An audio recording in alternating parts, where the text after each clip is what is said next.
to be standing in front of this room full of proud Democrats. Thank you so much. The last time I was here, I spoke to you, I was thinking about running. The goal was to get 20 volunteers. I would run. I walked out with 30 names. So I'm running.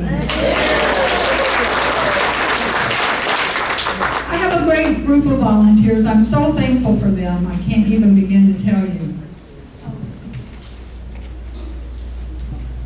So is anybody else other than me excited that we get to vote 3 times in 2020? I wake up some mornings and I think, ooh, can I vote yet? Can I vote? I'm ready to vote. We get to vote 3 times. We get to vote in March for the presidential primary. We get to vote in August for the general election primary. And we get to vote in November for me.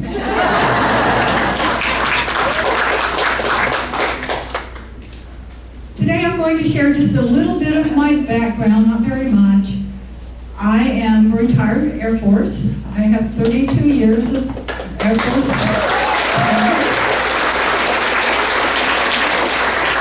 Combination, 17 years reserve and 15 years active duty. My wonderful husband, who is filming this so he can't stand up, I don't think, is also a retired Air Force. I met Ken. His name is Ken, so when you see him running around with his camera, say hi. He's sitting here in the second row.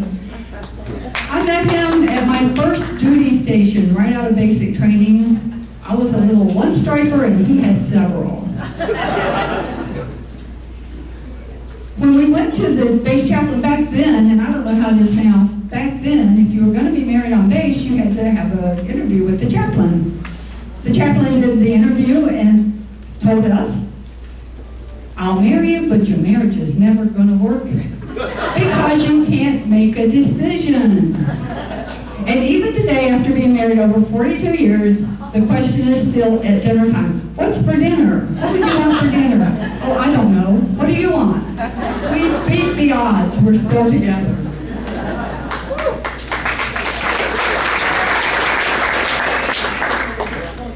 So people ask me, well, why are you running? What made you do this?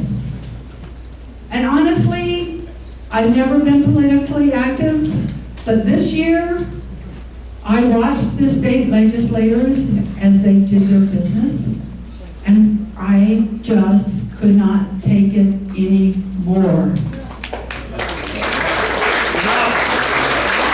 Enough, absolutely. I had a long conversation, well, actually I had several long conversations with Ken, and finally he said, well, what does it mean exactly? I said, well, it means that we might have to live in Tallahassee the first month of the year. He said, okay, I'm good with that. So I'm running. Today, I'm going to speak to you about 3 issues that I think are important. It was hard coming up with three issues because there are so many. And I'm so excited to listen to David Walker today and talk to us again because he does such a good job covering all those science things. But the first thing I want to talk to you is about education. I believe that every child deserves an education that will prepare them to be successful in life.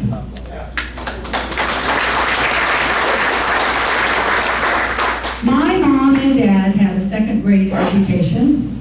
My dad did not believe that anybody needed more than a second-grade education.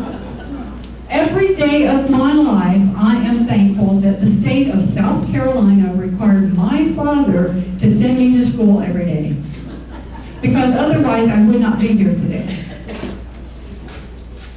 Florida is number 3 in the United States for their economy, and yet we're 29th in education. And you might ask, well, why is that? It's because our legislators made those choices for us, that we're 29th in education.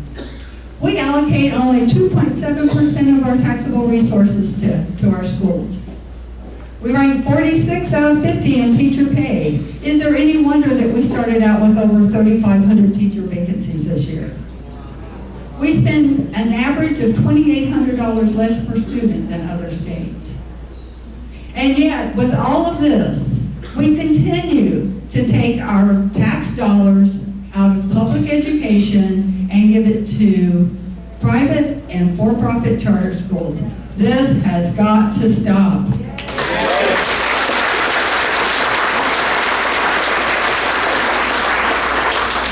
I was amazed to learn that these schools don't have to teach the same curriculum. They don't have to meet the same standards. They don't have to accept all students. They can pick and choose the students they're going to accept.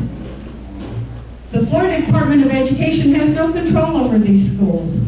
We have to stop doing this. We must fully fund education. And the first step and the easiest step is just to do it.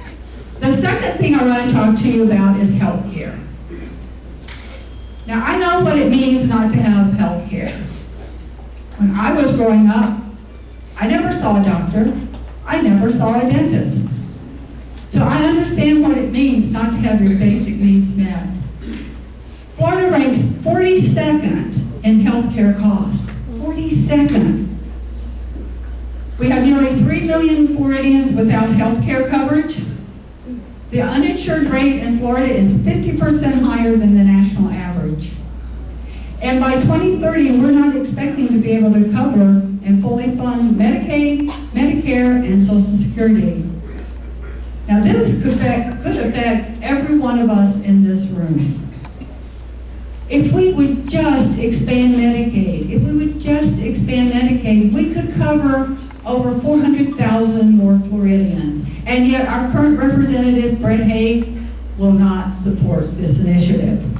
We have to do something about this. The third thing I want to talk to you about is under the heading of poverty, but more about wages and affordable housing. Now, the Health and Human Services decided that the poverty level would be a family of 4 living just under $26,000 a year. That's about $500 a week. I don't know many people who could raise a family under that. And I know a little bit about poverty. Until the age of 12, there were days I didn't know where I would sleep at night. There were nights I went to bed hungry.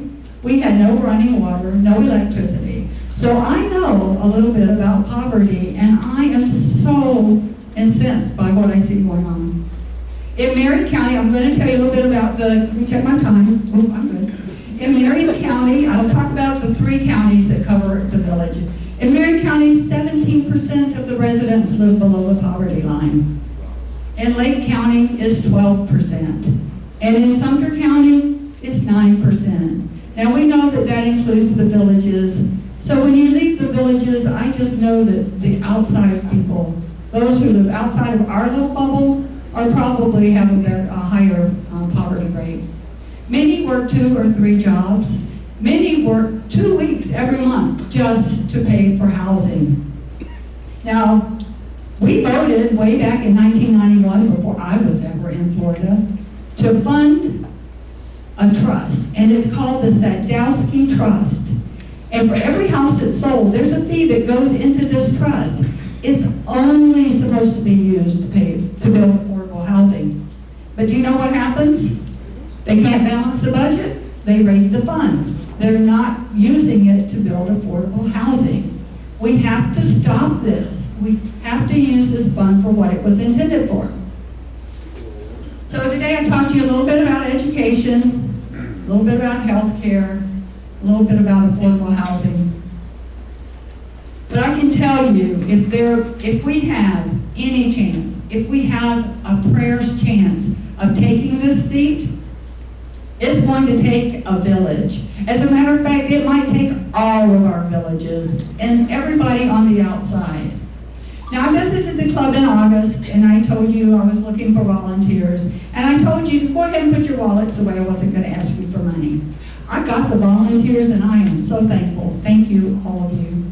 But today I'm here to talk to you a little bit about the money side of it. Brett Haig last year raised over $260,000. Most of it came from villages, not the people of the villages, the developer of the villages and those companies that work here. I don't see raising $200,000, but I would love to. But if we don't raise enough money to fund the campaign, then it just means we have to work harder and harder and harder. That's why we're collecting petitions, because we don't want to pay $2,000 to run the office. So I'm here to ask you today to think about making a donation to the campaign. There are several ways you can do it. As Chris said, we're going to pass the basket, which I'm so excited. Nobody's ever passed the basket for me. But also, there are business cards up here.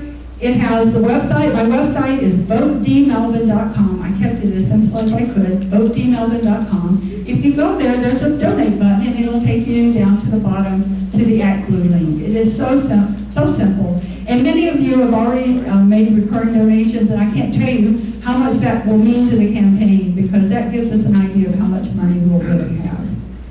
So I'm here to ask you today, I'm over time, Chris, I'm sorry.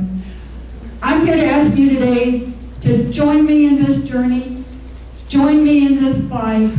Let's all get together and make Florida a better place for all Floridians, because I know if we all stand together, shoulder to shoulder, we really can make this happen. Thank you.